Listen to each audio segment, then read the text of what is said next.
Untuk presensinya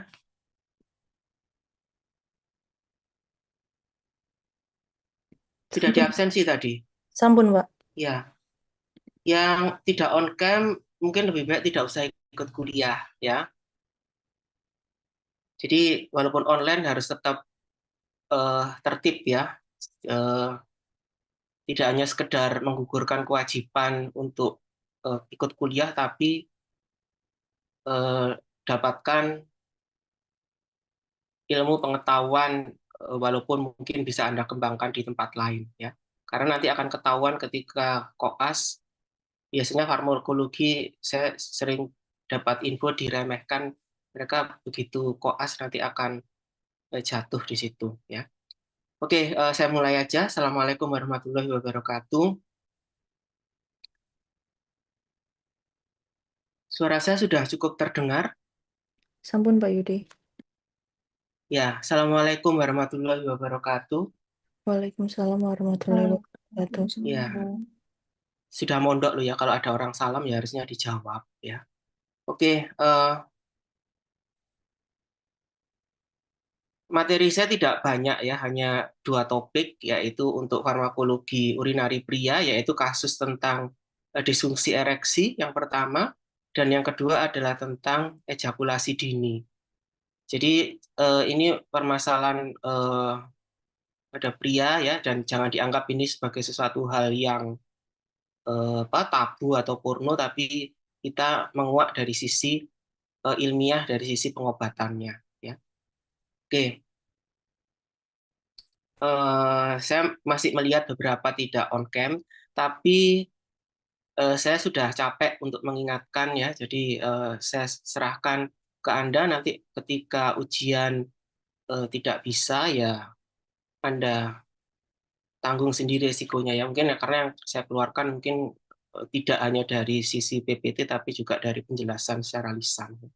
Oke, langsung aja saya mulai. Saya tidak akan berlama-lama.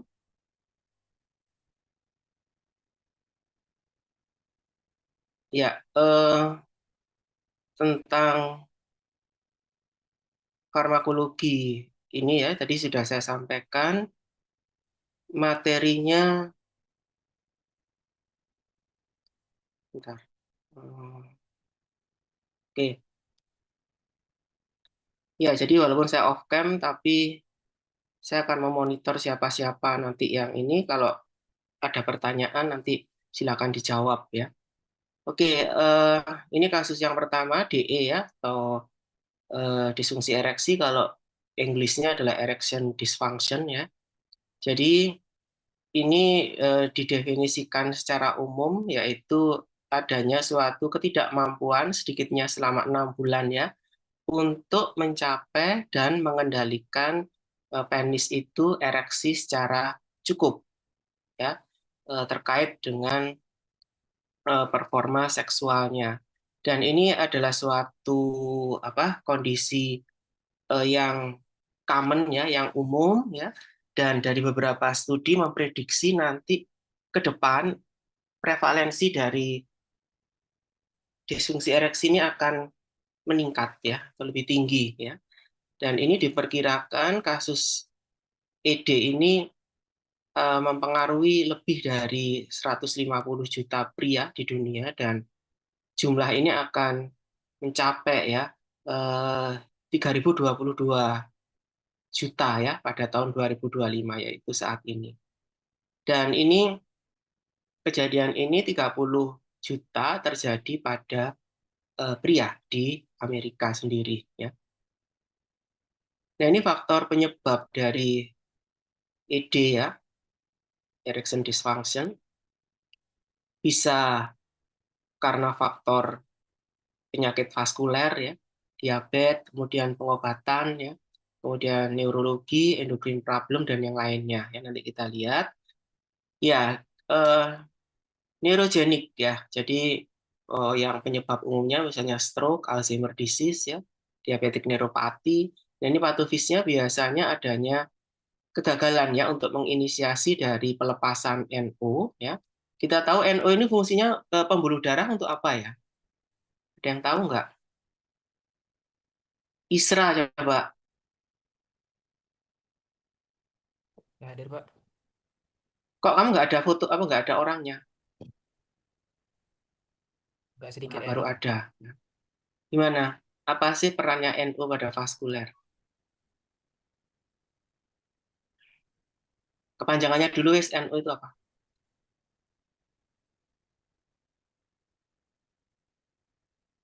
Mohon maaf, Pak. Bisa diulangi? Ya berarti nggak menyimak. Coba yang lain mungkin apa pertanyaannya tadi? Saya bertanya apa? Naura coba, Naura.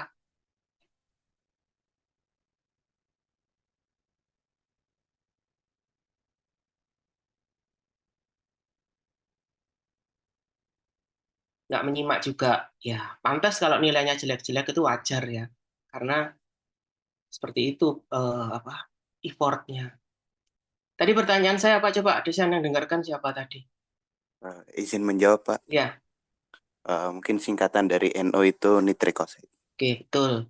Saya apresiasi yang menjawab ya, berarti mendengarkan. Nitrit oxide. Sekarang pertanyaan saya, nitrit oxide yang lainnya ya. Terima kasih Arif ya.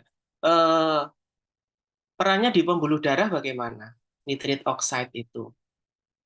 Ada yang bisa menjawab daripada saya tunjuk? Izin menjawab Pak, untuk Ya, fungsi di pembuluh darahnya itu untuk vasodilatasi Pak. oke. Membentuk terjadinya vasodilatasi. Nah, vasodilatasi ini kalau di pembuluh darah yang menuju penis nanti akan membuat penis itu akan mengalami ereksi. Ya, itu sekilas sebelum saya lanjutkan. Ya, jadi NO-nya gagal dirilis, gagal dibentuk sehingga ya otomatis ereksi tidak akan terjadi di situ. Ya, terus tadi ada interupsi dari neuronal inervasi. Ya, jadi ada inervasi sarafnya yang terputus ya. Kemudian sisogenik bisa karena depresi, stres ya. Kebanyakan memang karena stres ya. Kemudian anxiety, cemas ya. Nah, ini biasanya karena gangguan rilis NO ya, hilangnya libido dan aktivasi dari simpatik nervous ya. Nah, kalau simpatik sarafnya ini teraktivasi, kira-kira pembuluh darahnya ada yang tahu nggak akan mengalami apa? Aktivasi simpatik kalau aktif pembuluh darahnya akan mengalami Izin menjawab, Kak. ya Kalau simpatik itu setelahnya proses ereksi, Pak. Jadi dia setelahnya ejakulasi. gini pertanyaannya, aktivitas simpatik itu kan merilis neurotransmitter ya, salah satunya adalah pinefrin atau adrenalin. Kira-kira itu efeknya di pembuluh darah akan bagaimana coba, mengalami fase apa? Wis gampang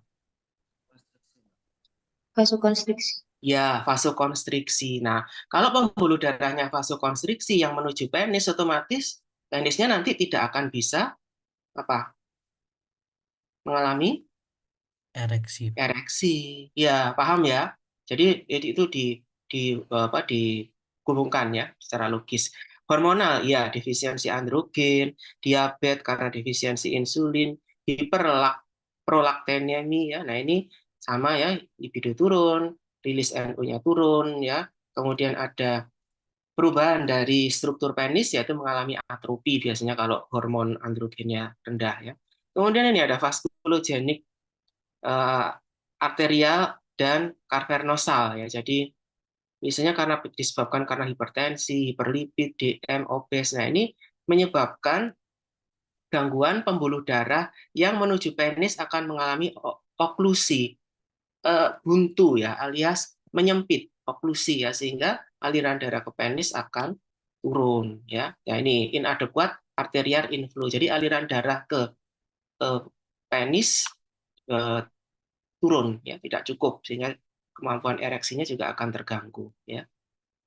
Nah, ini drug induce. Obat-obat juga bisa loh ya menyebabkan disfungsi ereksi, yaitu obat-obat antihipertensi, anti androgen, antidepresan, nanti dicari contohnya apa ya. Nah, ini ada penurunan libido terutama kalau antidepresan ya. Kemudian SSP-nya akan mengalami supresi dan insufisiensi dari pembuluh darah ya. Kemudian systemic disease, penyakit, aging, DM, kemudian gagal ginjal kronik ya. Ini patofisialnya multifaktorial. Ini akan mengalami gangguan pada vaskuler dan sarafnya, neuronal and vascular dysfunction. Nah, ini adalah gambaran ya patofis bagaimana disfungsi ereksi itu terjadi akibat beberapa penyakit ya. Bisa dilihat di situ DM, hipertensi dan dislipidemi.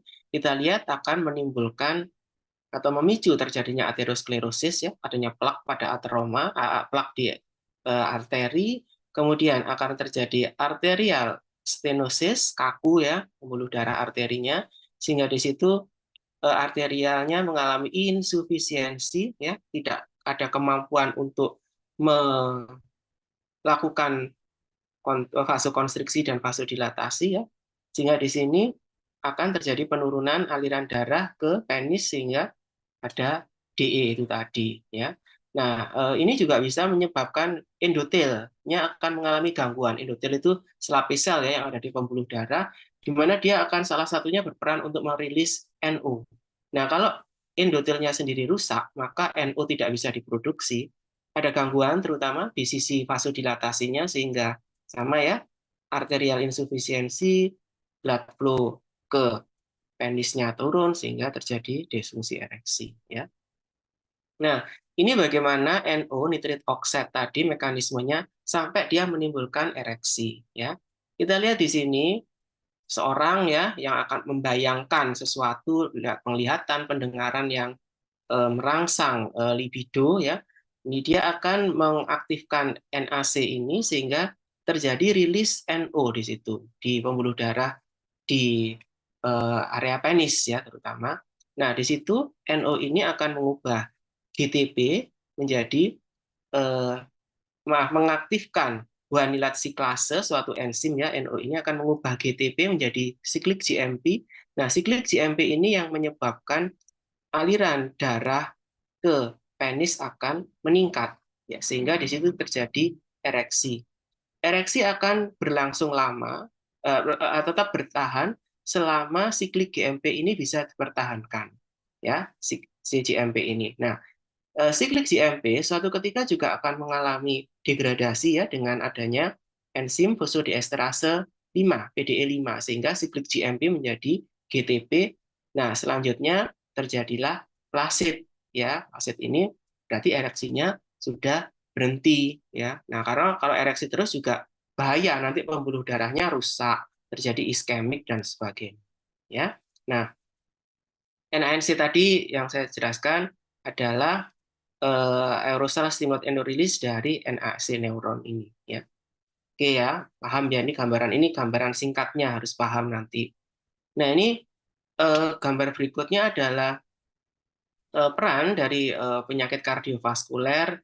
Tadi mungkin sudah saya jelaskan ya, yang menimbulkan disfungsi dari endotel yang berujung ke disfungsi ereksi tadi ya. Tadi sudah saya sampaikan ada hipertensi, dislipid, DM ya, aterosklerosis, arteri stenosis tadi sudah ya. Nah, aliran darahnya turun ya. Ini tadi juga endotel yang terganggu, NO-nya turun dan sebagainya ya. Oke. Nah, ini adalah bagaimana tadi penis yang sudah ereksi ya karena ada siklik GMP tadi menjadi berhenti ereksinya karena adanya enzim 5-fosfodiesterase. Nah, ini ya. Sehingga tadi siklik GMP akan diubah menjadi GTP sehingga aliran darah ke penis jadi turun. Nah, ini ada suatu obat yang nantinya bekerja pada enzim PDE5, fosfodiester 5, yaitu PDE5-nya ini dihambat. Ya. Sehingga kalau dihambat maka siklik GMP-nya tetap tinggi sehingga akan mempertahankan fase ereksi di penis tersebut ya. Nah, gambaran ini menunjukkan mekanisme PDE5 inhibitor ya terhadap rilis atau produksi NO ya dari sel endotel. Bisa kalian lihat ya di sini ya.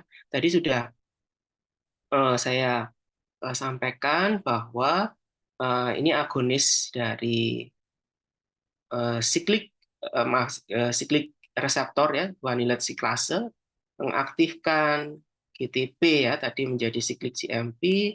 GMP-nya ini akan mengaktifkan protein kinase dan sebagainya, ada fosforilasi sehingga kadar kalsium di sel akan turun. Kalau kalsium sel turun, otomatis nanti otot polos pembuluh darah akan mengalami relaksasi, ya, sehingga aliran darah ke pembuluh darah penis akan meningkat. Nah, itu. Nah, ini salah satu peran dari PDE tadi. Kalau dihambat, ya, maka siklik GMP di sini akan tetap tinggi, ya, sehingga di situ akan mengaktifkan NO, ya. Nah, ini gambarannya siklik GMP tinggi, akibatnya nanti kalsium akan turun sehingga terjadi relaksasi di situ dengan dihambatnya PDE5 ini, ya. Tapi kalau PDE5 tetap dibiarkan, maka itu tadi siklik GMP akan mengubah menjadi GTP dan kalsium kadar dalam sel akan naik, ya, sehingga terjadi kontriksi dan aliran darah ke pembuluh darah vena penis akan turun, ya, sehingga tidak terjadi ereksi, ya. Nah, ini peran dari PDE5 inhibitor, ya. Jadi tadi sudah saya sampaikan, ya. Jadi NO itu dirilis oleh enzim NOS, ya, oleh sel endotel, ya, dan nervus cavernous, ya, dan menstimulasi guanil siklase tadi untuk meningkatkan siklik GMP. Ini tadi, ya, guanil siklase reseptor, ya. Ini guanil siklasenya nempel ke reseptor, nantinya akan menghasilkan peningkatan siklik GMP, ya. Nah, ini fosforilasi terjadi di situ, ada efflux kalsium, ya, melalui PKC, ya, sehingga di sini akan menyebabkan otot polos mengalami relaksasi. Efflux itu keluar, ya, kalsium keluar sehingga yang di dalam sel turun sehingga terjadi vasodilatasi di situ, menyebabkan pembuluh darah yang ke arteri penis akan meningkat sehingga terjadi ereksi, ya.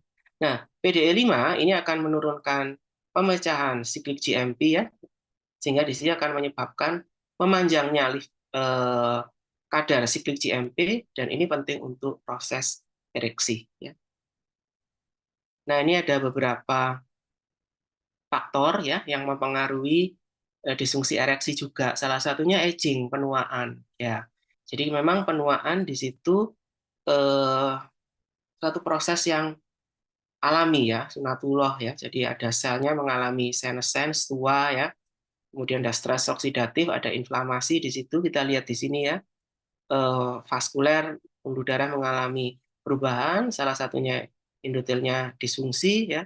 Kemudian permeabilitas NO-nya turun, tidak seimbang antara vasokonstriksi dan vasodilatasi, ya, sehingga di situ lebih dominan vasokonstriksinya sehingga terjadilah gangguan ereksi, ya. Nah, di situ juga aging juga akan menyebabkan ini, ya, signaling RO kinase meningkat, ya. Nah, ini akan memicu disfungsi ereksi juga, ya.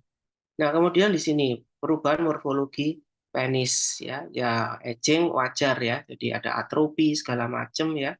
Sehingga di situ biasanya elastisitas dari pembuluh darah turun, ya, dan sebagainya sehingga terjadi gangguan ereksi di situ. Jadi pembuluh darahnya sudah nggak elastis lagi, alias kaku, sehingga aliran darah ke penis turun sehingga terjadilah gangguan ereksi, ya. Nah, ini juga bisa terjadi ketika aging, mungkin ada risiko kardiovaskular disease yang dialami pasien karena aging, ya. Kemudian hipogonadisme, artinya hormon-hormon yang mempertahankan maskulinitas seperti testosteron, androgen itu sudah turun, ya, sehingga terjadilah disfungsi ereksi di situ. Sekarang banyak kan yang laki-laki minta ke dokter terapi testosteron, terojan namanya, untuk meningkatkan performa, yaitu salah satunya untuk mengurangi, ya, risiko terjadinya DE ini tadi, ya. Nah, ini etiologinya bisa tadi berkolesterol, DM, kemudian ada injury pada nervus cavernous, ya. Nah, ini secara etiologinya kita lihat satu-satu, ya. Tadi sudah hiperkolesterol, biasanya patofisnya endotelnya disfungsi, kemudian ada fibrosis, ya, adanya jaringan ikat di cavernousnya, kemudian ada kerusakan saraf di situ. Nah, ini kombinasi terapinya biasanya ada angiogenesis ya, antifibrotik terapi karena ada fibrosis di situ, dan proteksi dari neural terapeutik dan regenerasi. DM juga sama ya, angiogenesis, kemudian antifibrotik terapi sama. Kalau yang cavernous nephritis juga sama ya, kombinasinya terapi ya. Bisa tunggal atau kombinasi.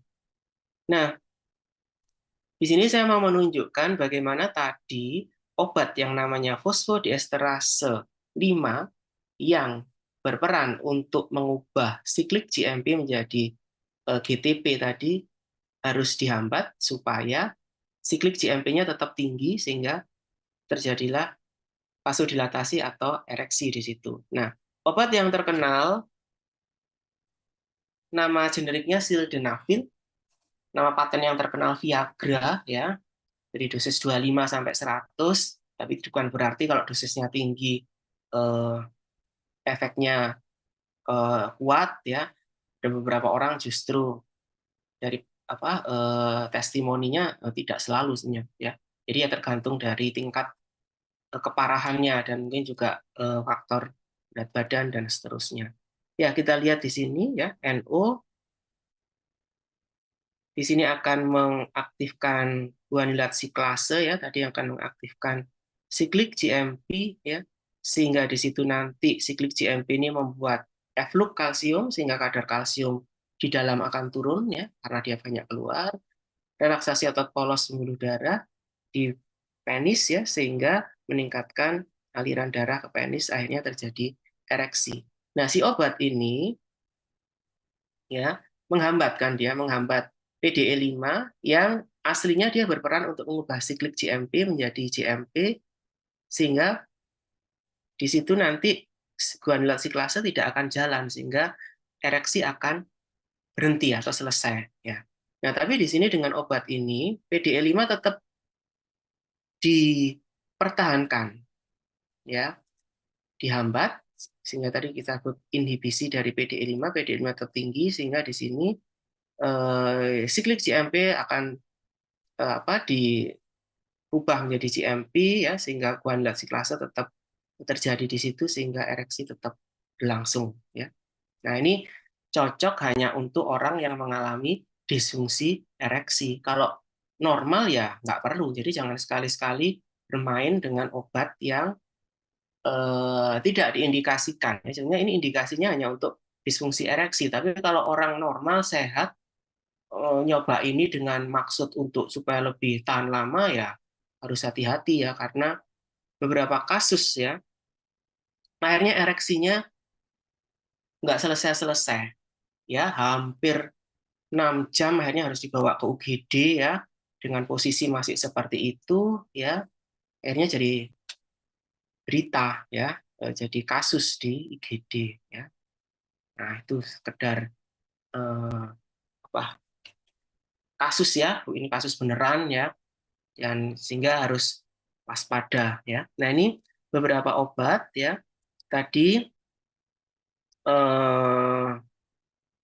yang banyak beredar ya, sildenafil ya, nama yang terkenal Viagra, punyanya Pfizer atau Dinafil ya, bisa lihat dosisnya di situ. Kalau Viagra 25 sampai 100, kalau Avigra 50 dan 100 ini hanya yang ada di pasaran ya. Nah, itu bisa dilihat di situ durasinya ya, biasanya bisa bertahan 4 sampai 5 jam ya, dan efeknya dengan makanan ini biasanya harus dalam keadaan perut kosong ya, dan adanya makanan berlemak serta alkohol akan mengurangi absorpsinya. Dan biasanya side effect-nya yang banyak dijumpai sakit kepala ya 4,1, dispepsia kecil, rasa kongesti juga tidak terlalu banyak ya. Kemudian obat yang kedua tadalafil ya, nama dagangnya yang terkenal Cialis. Dosisnya ada yang 20 dan 5 ya. Keunggulannya dia durasi kayaknya lama kerjanya bisa sampai 36 jam ya, berarti sampai 1 hari lebih ya. Kemudian efeknya dengan makanan tidak ada, ya, jadi boleh diminum sebelum atau sudah makanan, tidak ada masalah. Tapi di sini untuk side effect-nya juga masih ada, cuman lebih rendah daripada sildenafil atau Viagra. Ya. Headache 3,3, flushing 1,1 dan sebelumnya. Ya. Kemudian ada obat yang berikutnya adalah vardenafil. Levitra nama dagangnya, punyanya Bayer ya. Dosis yang ada 5 sampai 20 ini ya. Nah, ini efeknya tidak lama juga, hampir kayak Viagra ya, 3 sampai 5 jam ya. Ini harus perut kosong sama kayak Viagra ya, kayak sildenafil, ada makanan dan alkohol akan mempengaruhi absorpsinya ya. Jadi kalau bisa perut kosong. Nah, ternyata efek sampingnya cukup besar dibandingkan sildenafil ya, headache 6,3, flushing 1,7, dispepsia 1 ya. Nah, ini cukup banyak ya efek sampingnya untuk vardenafil ya, Vitra nama dagangnya. Kemudian avanafil ya, saya belum pernah menjumpai obat ini ya di pasaran standar, nggak tahu kalau sekarang ya, karena saya sudah 4 tahun tidak praktek, jadi mungkin ada obat yang lebih baru lagi ya. Tidak ada efek, no available dari segi side effect-nya ya. Ini kerjanya lumayan lama, 6 sampai 17 jam ya. Jadi setahu saya memang yang ada di pasaran yang terkenal nama dagangnya Viagra atau Avigra, Cialis dan Levitra ya, dan tentunya zat aktifnya beda-beda, ada sildenafil, ada tadalafil, ada vardenafil ya. Itu summary dari obat-obat untuk disfungsi ereksi yang bekerja menghambat enzim fosfodiesterase ya. Nah, ini bisa juga terapinya dengan testosteron ya. Ada yang secara injeksi ya, tiap 2 sampai 3 minggu ya. Biasanya kita pakai testosteron sipionat ya. Kemudian oral juga ada ya. Sekarang ini kan banyak laki-laki yang ini ya, artis-artis itu minta diobati testosteron ya, Terojan nama dagangnya yang terkenal ya. Kemudian ada juga bentuk selain oral diminum, testosteron ini juga ada dalam bentuk patch. Patch itu yang ditempel di daerah skrotum ya, 5 mg per hari kayak salon pas gitu ya. Nah, dia akan masuk ke pembuluh darah di situ, testosteron akan masuk. Ini bentuk tempel ya. Kemudian ini non-scrotal patch ya, Andoderm namanya. Ini nempel tapi tidak di daerah skrotum, bisa di kulit ya, sehingga harapannya testosteron nanti masuk ke darah ya. Kemudian ada bentuk skin gel. Jadi topikal kayak gel salep gitu ya, dioleskan di kulit, harapannya testosteronnya akan masuk ya. Cuman biasanya agak diragukan kalau yang topikal ini karena untuk masuk ke darah biasanya bariernya atau halangannya lumayan ya. Sehingga biasanya lebih disukai oral atau yang apa ini parenteral ya. Nah, ini testosterone replacement ya yang digunakan di US, bisa dilihat di sini ya, tadi adalah bentuk IM ya, intramuskuler, parenteral berarti. Kemudian ada bentuk subkutan, pelet ya, model kayak apa ya, implan gitu ya, dimasukkan di subkutan ya. Kemudian ada yang bukal di mukosa pipi ya, tidak ditelan, maksudnya tidak masuk GI tract, hanya di pipi ya. Testosteron patch ya, jadi ditempel ya, non skrotal ya, mahal ya, resikonya iritasi ada di kulit ya. Kemudian yang gel ini juga topikal ya, mahal ya, biasanya apa? Kemungkinan ya ada mempengaruhi kontak dengan apa ini ketika berhubungan seksual ya. Nah, ini perkiraan harga nanti bisa dilihat di situ ya. Yang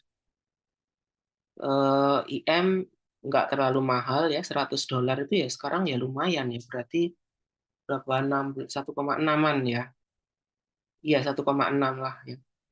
Nah, ini 150 US dan yang topikal ini yang mahal ya.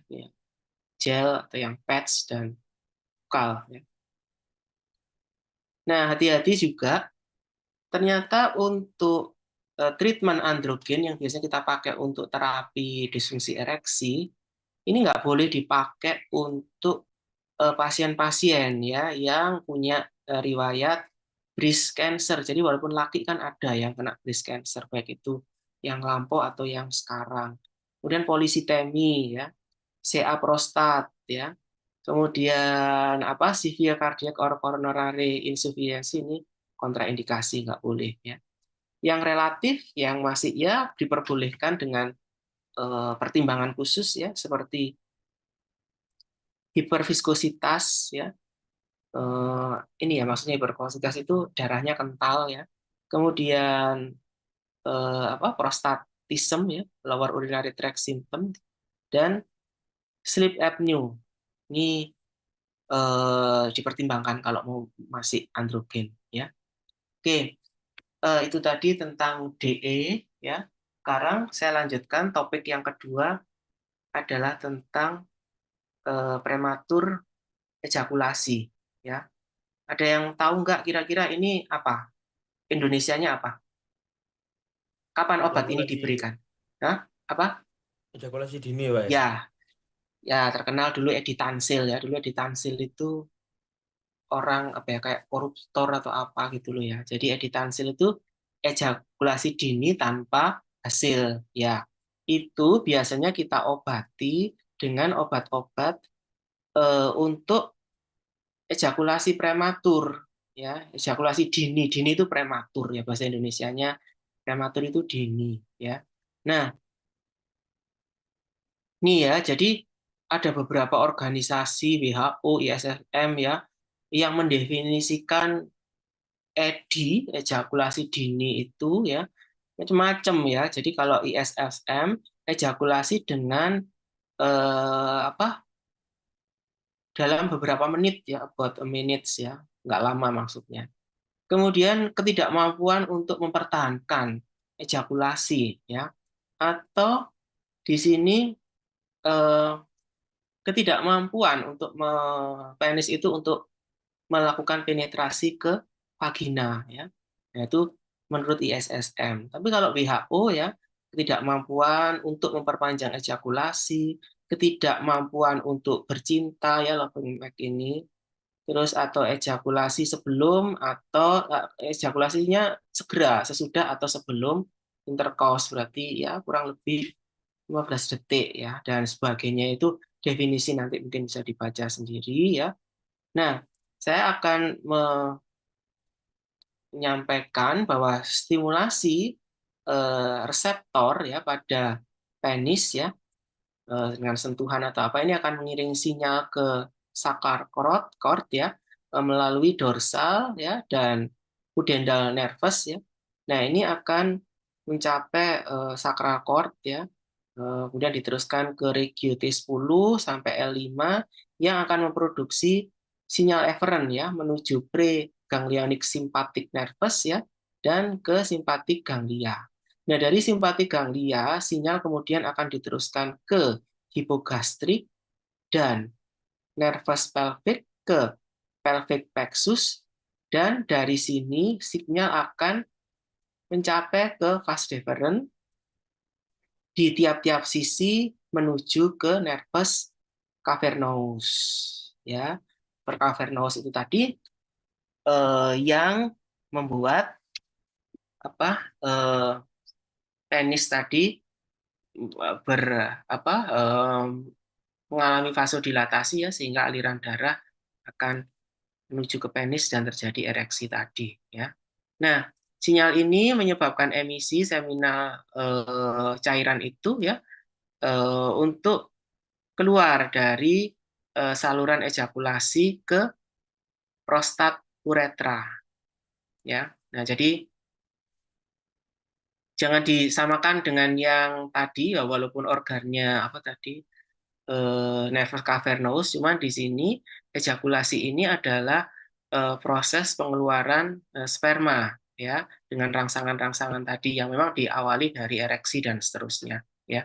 Nah, Di situ tadi ke saluran ejakulasi ya, prostat ya, tekanan pada prostatik uretra dari emisi ya, ini akan ke sakral cord melalui pudendal dan ini ya. Nah, di situ ini perjalanan persarafannya ya dan seterusnya sampai di sinilah yang menyebabkan tadi terjadinya ejakulasi ya. Nah, itu saya rasa di fisiologi sudah. Nah, ini adalah sentra area untuk ejakulasi ya.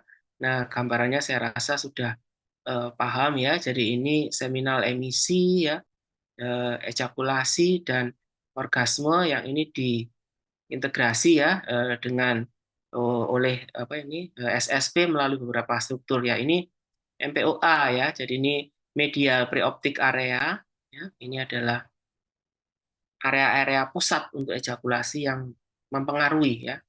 Kemudian paraventricular nuclei PFN di sini ya.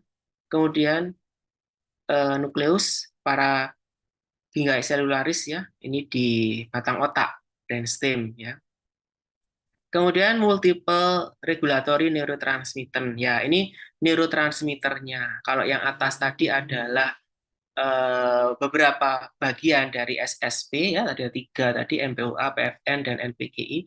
Nah, ini adalah neurotransmitter yang mempengaruhi. Jadi serotonin ya, 5 serotonin ya, dopamin, kemudian oksitosin, GABA dan norepinefrin ternyata dia juga mempengaruhi ejakulasi ya.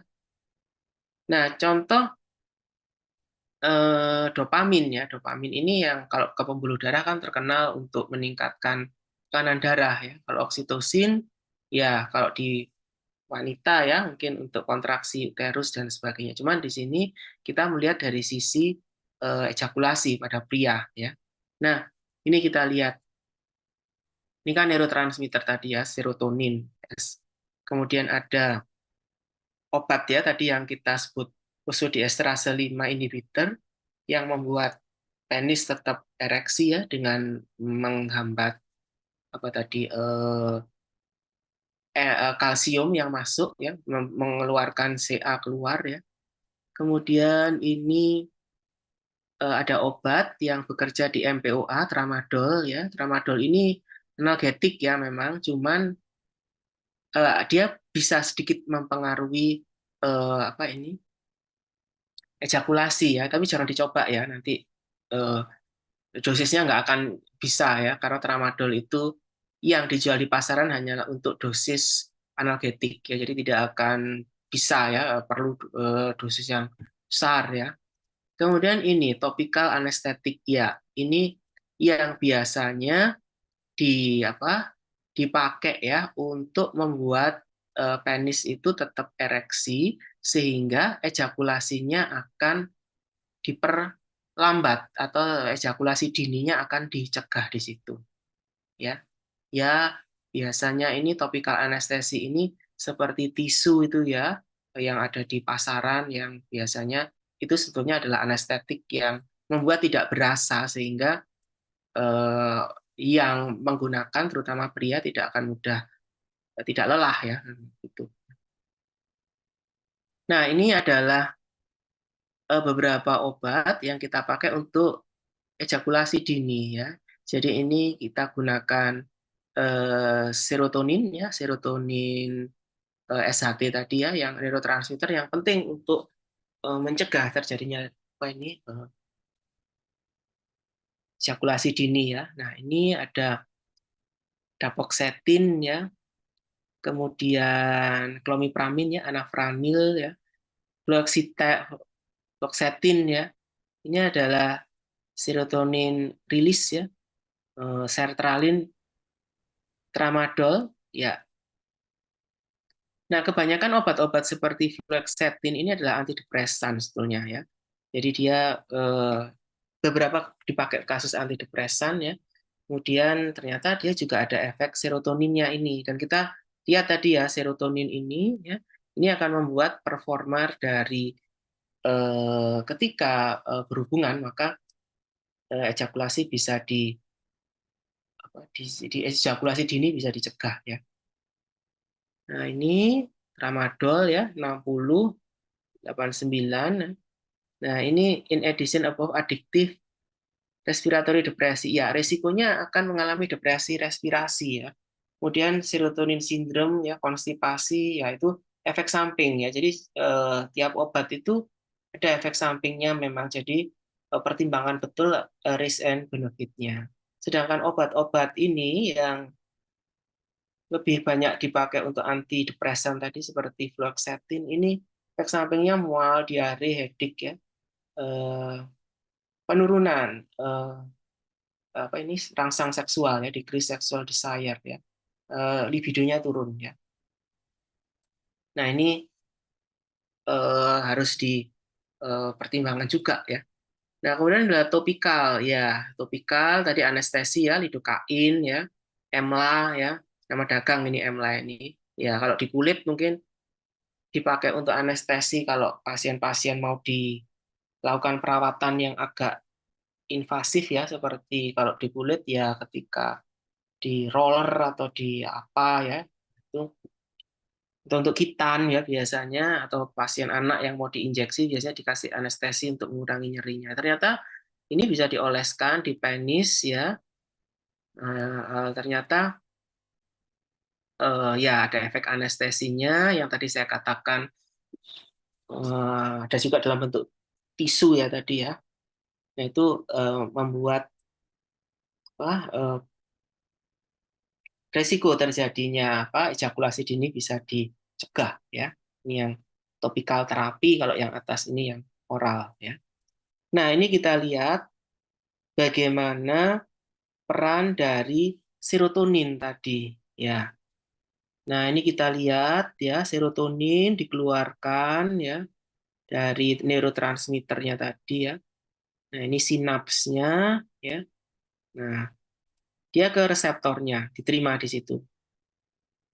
Nah, ada obat antidepresan tadi ya seperti fluoxetine ya.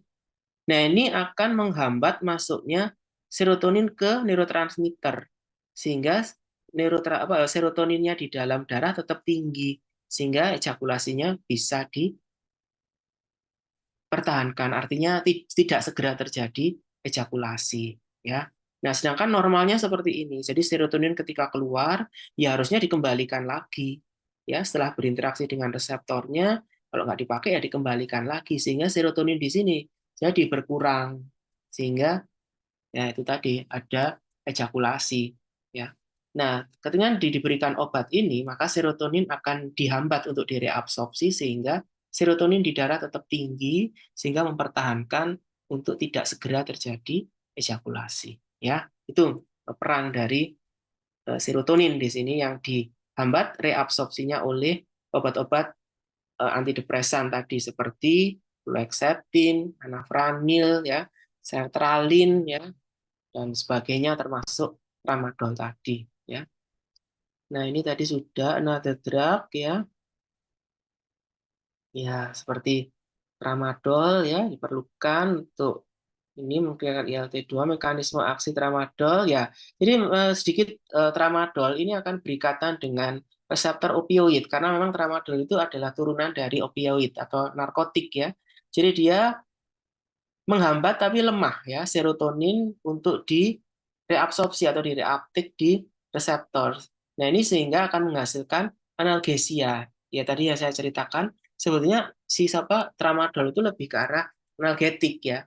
Kenapa? Karena dia ini menghambat serotonin atau norepinefrin untuk direuptake ya. Nah, ini ternyata bahwa tramadol pada dosis 25 sampai 100 menunjukkan peningkatan ILT ya. Sekitar 2 sampai 12 kali ini yang ini kok bisa dikontrol sehingga inilah yang nanti akan membuat ejakulasi itu menjadi bisa dicegah untuk tidak terjadi ejakulasi dini ya. Nah, tapi unfortunately ya ini tramadol ini juga ini ya memiliki sejumlah efek samping, ada konsekuensi negatif yang harus kita terima ya seperti somnolence, pruritus ya, dizziness, mulut kering ya, mual, muntah ya, dan beberapa kejadian yang lain ya. Sehingga di sini sebagai tambahan kombinasi tramadol dengan serotonin reuptake inhibitor di sini ini ya bahaya ya. Jadi kalau dikombinasi ya dapat berakibat fatal karena induksi serotonin sindrom. Ya. Sehingga di sini harus dihindari untuk mengkombinasi tramadol dengan SSRI ya, serotonin reuptake inhibitor ya. Jadi nggak boleh dikombinasi. Kita juga harus hati-hati juga ya ketika pasien mengkonsumsi tramadol, mungkin dia nyeri, terus minum serotonin reseptor inhibitor seperti pada kasus dia mengalami depresi, ini juga ada interaksi yang nanti akan menyebabkan sindrom serotonin. Artinya serotonin terlalu banyak di darah itu juga tidak menguntungkan. Ya. Nah ini prematur ejakulasi ya, jadi ini ya PE itu tadi prematur ejakulasi ya, jadi tramadol tadi memang bisa ya. Nah ini meningkatkan ILT tadi bisa karena obat-obat tadi ya. Nah ini prematur ejakulasi ya, jadi di sini dari hasil kuesioner ya di sini ya. Nah bisa dilihat di situ ya yang diberi Pranadol, paroxetine, ini placebo ya. Nah ini ada difficulty ya dan sebagainya. Nanti data-data ini bisa dilihat treatment prematur ejakulasi profile ya, bisa dilihat di sini ya. Nah ini adalah baseline ya dari skornya, jadi kenyamanan saat hubungan seks ya dan sebagainya. Ini perbandingan antara placebo, berarti cuma pembawa doang ya, tidak ada zat aktifnya. Paroxetine ini apa? Golongan apa tadi? Masih nyambung? Paroxetine itu ini dulu ya, SSRI, serotonin reuptake inhibitor. Ya, jadi dihambat reuptake-nya atau reabsorpsinya dihambat oleh obat antidepresan. Jadi ini semua adalah golongan antidepresan kecuali tramadol yang lebih banyak dipakai untuk analgetik ya. Oke, saya rasa itu. Kemudian ini aksi ya dari obat-obatan yang dipakai untuk prematur ejakulasi ya. Jadi ini dapoxatin ya, ini sertralin, fluoxetine. Nah, ini obat-obat SSRI ya, selective serotonin reuptake inhibitor. Jadi dia secara selektif menghambat reuptake serotonin sehingga serotonin di darah tertinggi ya. Nah, ini dosisnya. Kemudian tramadol ini mild agonis ya. MOR itu mu, opioid receptor dia ya. Nah, stimulasi hipotalamik, kemudian dia juga medial preaptic ini ya, inhibisi. Kemudian EMLA tadi ya. EMLA itu anestesi lokal ya, isinya lidocain, prilocain topikal ya. Tempe ya, bukan tempe makanan, bukan ya. Ini sama anestesi lokal juga, mirip kayak EMLA. Ini nama dagang semua ya. Topical cream, yang satu topical spray ya. Nah, isinya 7,5 lidocain dan 2,5 prilocain ya. Tapi kalau yang EMLA 2,5%, masing-masing isinya lidocain dan prilocain ya. Ini bentuknya krim kalau yang EMLA, kalau yang tempe ini spray ya, semprot. Kemudian obat-obat golongan 5-PDE ya, fosfodiesterase inhibitor, ini juga dipakai ya untuk penanganan ejakulasi dini dengan mengurangi respon kontraksi dari vesikel seminal dan vas deferens ya. Sehingga di sini ejakulasi dininya bisa dihambat ya. Ini pemberiannya oral ya, ini dosisnya. Sildenafil ini Viagra ya nama terkenalnya. Ya, tapi dosisnya dia agak tinggi ya di sini ya. 50 sampai 200. Sedangkan kalau yang disfungsi ereksi tadi hanya 25 sampai 100 ya. Vardanavil tidak jauh beda dengan apa ini tadi, sildenafil ya, Levitra ya tadi nama dagangnya yang terkenal kalau nggak salah. Ya, sedangkan taldalafil ini Cialis tadi ya. Sebentar saya lupa nama dagangnya. Ya, Vardenafil, Levitra, kalau yang Cialis taldalafil. Ya, itu ya. Jadi ini obat-obat dari ini bisa digunakan ya. Nah, kemudian anestesi-anestesi lokal tadi, mekanisme aksinya dia bisa mengurangi sensitivitas dari kelenjar ya. Nah, ini akan membuat ejakulasi dini bisa dicegah ya. Sedangkan SSRI, selective serotonin reuptake inhibitor, dia memblok aksonal dari reuptake serotonin dari celah sinaptiknya, dan ini akan meningkatkan transmisi dan stimulasi dari reseptor serotonin ya. Contohnya tadi paroxetin ya, dapoxetin, ini adalah obat-obat on labelnya untuk antidepresan, tapi dia juga bisa dipakai untuk penanganan ejakulasi dini ya. Efek sampingnya mual, muntah dan sebagainya. Kemudian tramadol, dia kerjanya sama ya, menghambat serotonin reuptake. Ini peningkatan ILT-nya bisa sampai 3,3 sampai 5,6, cukup besar ya di sini ya. Tapi di sini ada adiksi dan seterusnya ya. Kemudian PDA mengurangi kontraksi dan sebagainya. Nah, ini peningkatannya sildenafil 2,7 sampai 3,9, kalau vardenafil cukup besar ya 6,5 ya. Tapi efek sampingnya dia bisa flushing dan sakit kepala ya. Nah, ini adalah obat-obat yang bisa kita pakai untuk penanganan disfungsi ereksi ya. Saya rasa itu yang bisa saya sampaikan. Apa ada pertanyaan terkait dengan